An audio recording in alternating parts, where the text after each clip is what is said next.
నమస్తే. గత నెల రోజులుగా పవన్ కళ్యాణ్ వర్సెస్ ఇక్కడ బీఆర్ఎస్ కానీ, కాంగ్రెస్ కానీ ఈ విధంగా నడుస్తుంది. కొన్ని సర్కమ్‌స్టాన్సెస్ ఏ విధంగా మనం ఈ మధ్య కాలంలో చూసామో అది మనందరం చూసాం. కానీ ఇక్కడ ప్రధానమైన అంశం ఏంటంటే తెలంగాణలో జనసేన పార్టీ తెలంగాణ రాష్ట్ర కార్యాలయాన్ని ఏర్పాటు చేశారు మణికొండలో. సో, అందులో చాలామంది ముఖ్యమైన నాయకులు ఇటు బీఆర్ఎస్‌ని గాని, కాంగ్రెస్‌ని గాని టార్గెట్ మాట్లాడారు. అలాగే తెలంగాణలో జనసేన పార్టీ చాలా బలంగా వెళ్ళబోతుంది అని చెప్పేసి కూడా కొంతమంది ప్రముఖ నాయకులు జనసేనకు సంబంధించి మాట్లాడారు. అలాగే పవన్ కళ్యాణ్ కూడా తెలంగాణ ప్రజలు నా గుండె చప్పుడు అన్నట్లుగా కూడా మాట్లాడారు. మాట్లాడడం దీనిపైన మరింత మనతో డిస్కస్ చేయడానికి చర్చించడానికి మాజీ ఎమ్మెల్సీ కర్నె ప్రభాకర్ గారు ఉన్నారు. మాట్లాడదాం. సార్ నమస్తే. సార్, ఇప్పుడు ఈ నెల రోజుల కాలం నుంచి కూడా ఇటు పవన్ కళ్యాణ్ వర్సెస్ తెలంగాణ ప్రధానమైన పార్టీలు అనుకోవచ్చు. సో, ఎలా చూద్దాం అసలు నిజంగా వీళ్ళు రాష్ట్ర కార్యాలయాన్ని ఏర్పాటు చేశారు మణికొండలో. కొంతమంది ప్రముఖ నాయకులు మాట్లాడారు. మేము నిజానికి ఎన్నడూ కూడా జనసేనను, పవన్ కళ్యాణ్ను వర్సెస్గా మా పార్టీ ఎన్నడూ లేదు. మేము వ్యక్తిగా ఎన్నడూ కూడా ఇతన్ని వ్యతిరేకించలేదు.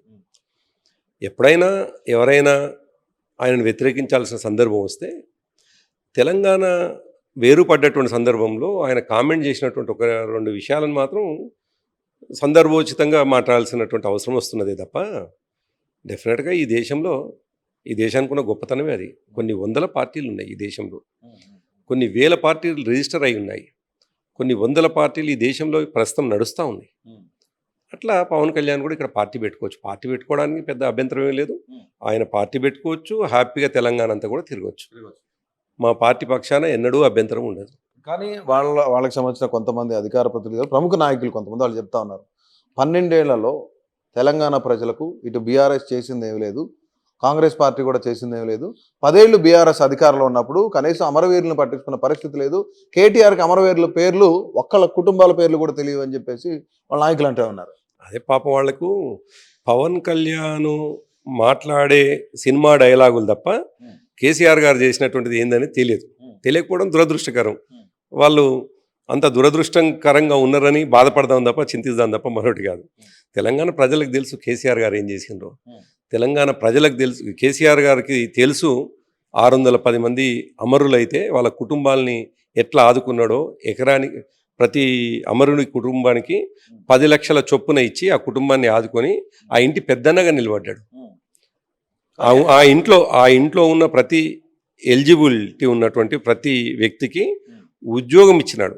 610 మంది అంటే గతంలో 459 మంది ఫస్ట్ ఫేజ్లో, రెండో ఫేజ్లో ఇంకా కొద్దిగా డెప్త్గా పోయి కలెక్టర్లకు, తహసీల్దార్లకు చెప్పి ఎఫ్ఐఆర్ అయ్యి తెలంగాణ కోసం చనిపోయినటువంటి వాళ్ళ లిస్టు తెప్పించుకొని 610 మందికి ఇచ్చినటువంటి విషయం పాపం సినిమా డైలాగులు తెలిసినటువంటి ఆయన ఏం పార్టీ అనేది జనసేన పార్టీకి సంబంధించినటువంటి నాయకులకు తెలియకపోవడం, కేవలం పవన్ కళ్యాణ్ పవర్ డైలాగులు తప్ప పాపం తెలంగాణ ఆర్తి కానీ, తెలంగాణ బాధ కానీ, తెలంగాణ అస్తిత్వం కానీ, తెలంగాణ యొక్క కష్టం కానీ తెలిసిన వాళ్ళు కాదు.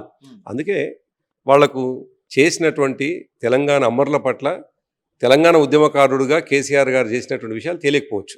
అంత మాత్రాన వాళ్ళని నేను నిందించడం లేదు.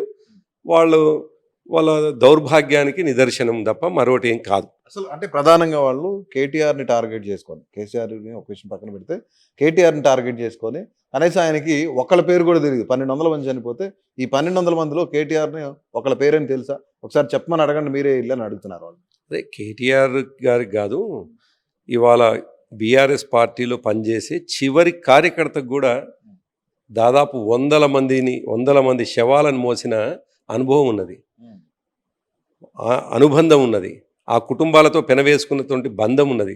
అటువంటిది ఈ ఉద్యమాన్ని నడిపించినటువంటి కేటీఆర్ గారు కొన్ని వందల కుటుంబాలని ఆదుకున్నటువంటి, కొన్ని వందల కుటుంబాల దగ్గరికి పోయినటువంటి సందర్భం దురదృష్టం వాళ్ళకి తెలియకపోవడం.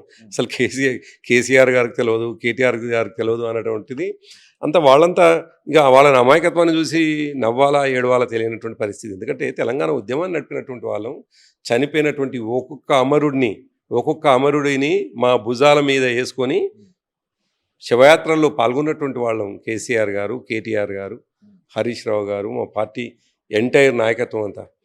వాళ్లకు కోనసీమలో కొబ్బరి చెట్లు ఎండిపోతే తెలంగాణ ప్రజల దిష్టి తగిలిందని మాట్లాడేటువంటి స్ఫూర్తి ఉన్నటువంటి ఆ పార్టీ నాయకులు పవన్ కళ్యాణ్ 11 రోజులు ఉపవాసం ఉంటే తెలంగాణ విడిపోయినందుకు బాధపడితే ఆ స్ఫూర్తిని కొనసాగిస్తున్నటువంటి ఆ పార్టీ అమాయక నాయకులు అంతకంటే పెద్దగా ఏం కానీ మాట్లాడతారు? కానీ తెలంగాణ నాయకులు ఎస్పెషల్లీ నేను 11 రోజుల ఉపవాసాన్ని గురించి అందరూ వక్రీకరిస్తున్నారు అన్నట్లు జనసేన నాయకులు చెప్తా ఉన్నారు. కేవలం అన్నదమ్ములు విడిపోతే ఎంత బాధపడ్డానో నేను అంతే బాధపడ్డాను గానీ, తెలంగాణను విడదీశారనో, ఆంధ్రాను విడదీశారనో నేను బాధపడలేదని చెప్పేసి పవన్ కళ్యాణ్ గారి వ్యాఖ్యలు అవి అని చెప్పేసి జనసేన నాయకులు చెప్తా ఉన్నారు కదా! ఒకవేళ ఆయన అన్నదమ్ములుగా విడిపోయినప్పుడు బాధపడ్డట్టుగా బాధపడితే నిజంగా కూడా మనం కూడా ఆయనకు సానుభూతి తెలుపుదాం. దాంట్లో మాకు కూడా ఏం అభ్యంతరం లేదు. మేమంతా బయాస్గా ఉండాల్సినటువంటి వాళ్ళం కాదు. ఆయన చాలా పలు సందర్భాల్లో ఆయన వ్యక్తపరిచినటువంటి విషయాలు జన్ జూన్ 2 నాడు ఇక్కడ పండుగ జరుగుతూ ఉంటే తెలంగాణ వచ్చింది అనేటువంటి సంబరాల్లో అందరు మునిగి తేలితే ఆయన వచ్చి ఏందో దినం అని చెప్పేసి వచ్చినాడు. ఈ నవనిర్మాణ సభ అని అసలు నవం ఎక్కడిది, నిర్మాణం ఎక్కడిది, సభ ఎక్కడిది? అసలు ఎన్నడూ తెలంగాణ ఉద్యమంలో పాల్పంచుకున్నటువంటి వ్యక్తి ఆయన నవనిర్మాణ సభను పెట్టి మళ్ళీ రెచ్చగొట్టేటువంటి, అంటే నేనేమంటున్నాను ముందే మీకు చెప్పినట్టుగా ఒక రాజకీయ పార్టీ నిర్మాణాన్ని, ఒక రాజకీయ పార్టీ యొక్క ఎగ్జిస్టింగ్ని మేము ఎన్నడూ వ్యతిరేకించాం.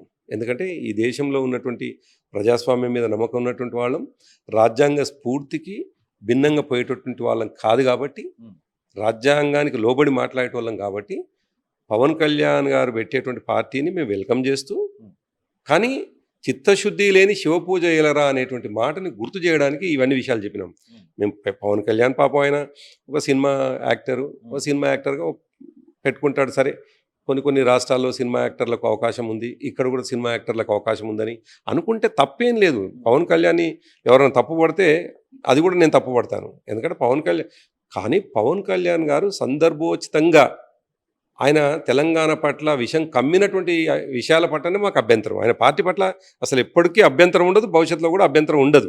కానీ వాళ్ళ పార్టీ నాయకులు పిచ్చిగా మాట్లాడుతుంటే ఆపాల్సినటువంటి బాధ్యత ఓ పార్టీ అధ్యక్షుడిగా ఆయనకు ఉంటుంది. మేము ఉన్నాం. ఇవాళ కేసీఆర్ గారి సైన్యం మేము.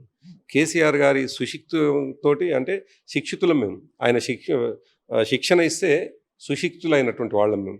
ఇవాళ ఏ పదాన్ని కూడా జారకుండా చాలా జాగ్రత్తగా మాట్లాడేటువంటి వాళ్ళం.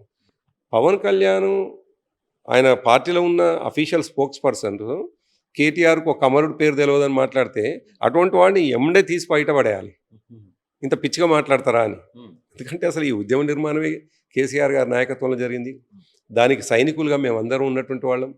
అటువంటిది మా పార్టీ వర్కింగ్ ప్రెసిడెంట్ని పట్టుకొని అంత పెద్ద మాట్లాడితే ఎస్పెషల్లీ వాళ్ళ పార్టీ నాయకులు ఒక మాట అంటారు. ఏమంటారంటే కేటీఆర్కి ధీటుగా కేటీఆర్ ఒకరోజు ప్రెస్ మీట్ పెట్టి ఇది తెలంగాణ భూమిపుత్రుల జాగిరే అని చెప్పి ఆయన క్లారిటీ ఇచ్చారు. దీనికి ధీటుగానే పవన్ కళ్యాణ్ గారు సమాధానం కూడా చెప్పారు. పవన్ కళ్యాణ్ ఇక్కడ పోటీ చేయరు, కేవలం తెలంగాణలో ఎవరైతే పుట్టి నివసిస్తా ఉన్నారో, తెలంగాణ భూమిపుత్రులు ఎవరైతే ఉన్నారో వాళ్ళే ఇక్కడ పోటీ చేయబోతున్నారు అనేది జనసేన నాయకులు చెప్తా ఉన్నారు. అదేగా వాళ్ళు చాలా స్పష్టంగా వాళ్ళే చెప్పినటువంటి మాట ఏంటంటే పవన్ కళ్యాణ్కు తెలంగాణతో సంబంధం లేదు, సంబంధం అంతా ఆంధ్ర ప్రాంతంతో ఉంది అనేటువంటి మాట వాళ్ళే చెప్తారు. ఇప్పుడు మీరు చెప్పే ప్రకారం నిజమే, తెలంగాణలో పుట్టినటువంటి వాళ్ళు తెలంగాణలో పోటీ చేస్తే తప్పెట్లవుతుంది, అభ్యంతరం ఎట్లయితుంది? అది జనసేన పార్టీ కానీ, వీలైతే ఇవాళ మావోయిస్టు పార్టీగా పీపుల్స్ వార్గా ఉండి మావోయిస్టులోకి పోయి మళ్ళీ జనజీవన స్రవంతిలోకి వచ్చినటువంటి వాళ్ళు, ఆనాడు తుపాకీలు పట్టినటువంటి వాళ్ళు ఇవాళ జనం కోసం మేము పోటీ చేస్తామంటే కూడా అంతే కదా. కాబట్టి ఏమంటున్నాం, గతంలో నిషిద్ధ సంస్థలకి వెళ్ళి వచ్చినటువంటి వాళ్ళని కూడా మాట్లాడుతున్నటువంటిది.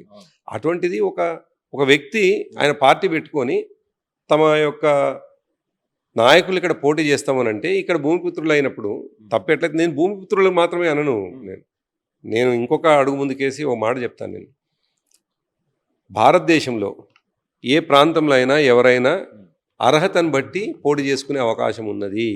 కానీ ఆ ప్రాంత ప్రజల ఆత్మాభిమానం మీద దెబ్బ కొట్టినప్పుడు మాత్రమే ఇబ్బంది అవుతుంది. ఆ ప్రాంత ప్రజల యొక్క స్ఫూర్తిని, వాళ్ళ యొక్క పోరాటాన్ని, వాళ్ళ యొక్క ఉద్యమాలని గౌరవించి వాళ్ళతో మమేకమైపోతే తప్పేముంది? కాబట్టి వాళ్ళు డెఫినెట్గా ఆంధ్ర ప్రాంతంకి వెళ్ళి ఇక్కడ 100 సంవత్సరాల క్రితం వచ్చి స్థిరపడ్డటువంటి వాళ్ళు కూడా ఈ ప్రాంతంలో పోటీ చేయొచ్చు. సరే, వాళ్ళు మా పవన్ కళ్యాణ్ ఇక్కడ వాడు కాదు అని వాళ్ళే దూరం అవుతున్నారు, ఆయన ఆంధ్ర ప్రాంత మనిషి అని చెప్పేసి నిర్ణయించుకుంటున్నందుకు సంతోషమే. కానీ ఇక్కడ చాలా కంపేర్ చేస్తా ఉన్నారు. కేసీఆర్ ఏమన్నా తెలంగాణకు సంబంధించిన వ్యక్తి కాదు, ఆయన విజయనగరం అని చెప్తున్నారు, బీహార్ అని చెప్తా ఉన్నారు, ఎందుకు పవన్ కళ్యాణ్ టార్గెట్ చేస్తున్నారు అని అడుగుతున్నారు చాలా. మేము ఇప్పుడు ఏం చేయలేదు, నేను అందుకే అంటున్నాను కదా. మీరు అడిగకంటే ముందే నేను చెప్పినాను, భారతదేశంలో పుట్టినటువంటి వాడు అర్హతను బట్టి ఏ ప్రాంతంలో అయినా ఎక్కడైనా పోటీ చేయొచ్చు అనే మాట నేను మీరు అడగకంటే ముందే చెప్పినాను. సరే కేసీఆర్ గారిని ఒక్కిదికరించి బీహార్ అంటారా, విజయనగరం అంటారా, బొబ్బిలి అంటారా, తెలంగాణ అంటారా, తెలంగాణ ప్రజలకు తెలుసు. కాబట్టి ఆయన హక్కున చేర్చుకున్నారు. 14 సంవత్సరాలు ఉద్యమంలో ఆయనతో పాటు నడిచిండ్రు. తెలంగాణ రాగానే తెలంగాణ తొలి ముఖ్యమంత్రిగా ఆయన చేసిండ్రు. అది ప్రూఫ్ అయి రూఢి అయింది అది. తెలంగాణ ప్రజలు కేసీఆర్ గారి పక్షాన నిలబడ్డారు, మద్దతుగా నిలబడ్డారు. కాబట్టి ఆయన తెలంగాణ ఇవాళ విమర్శించేవాడు ఏ స్థాయిలో విమర్శించవచ్చు. విమర్శ చేయడానికి ఏం ఖర్చు కాదు కాబట్టి ఏదన్నా మీటర్ పడేది ఉంటేనో ఇష్టం వచ్చినట్టు మాట్లాడారు. కేసీఆర్ గారు ఇక్కడ భూమిపుత్రుడు కొన్ని వందల సంవత్సరాల నుంచి ఇక్కడ వాళ్ళ ముత్తాతలు ఉన్నటువంటిది. అటువంటి ఆయనను పట్టుకొని బొబ్బిలి అని బీహార్ అని చెప్పేసి మాట్లాడితే ఇదంతా రెచ్చగొట్టడం. నేను అదే అంటున్నాను. నువ్వు పార్టీ పెట్టుకోవడంలో అభ్యంతరం లేదు, కానీ ఇక్కడ ఉన్నటువంటి నాయకత్వాన్ని అవమానపరిచేటట్టుగా, ఇక్కడ ఉన్నటువంటి అస్తిత్వాన్ని దెబ్బగొట్టేటట్టుగా, ఇక్కడ ఉన్నటువంటి సందర్భాన్ని బట్టి నువ్వు దాని మీద పుండు మీద కారం జల్లేటట్టుగా మాట్లాడితేనే అభ్యంతరం. నీ పార్టీ పెట్టుకుంటే అభ్యంతరం లేదు.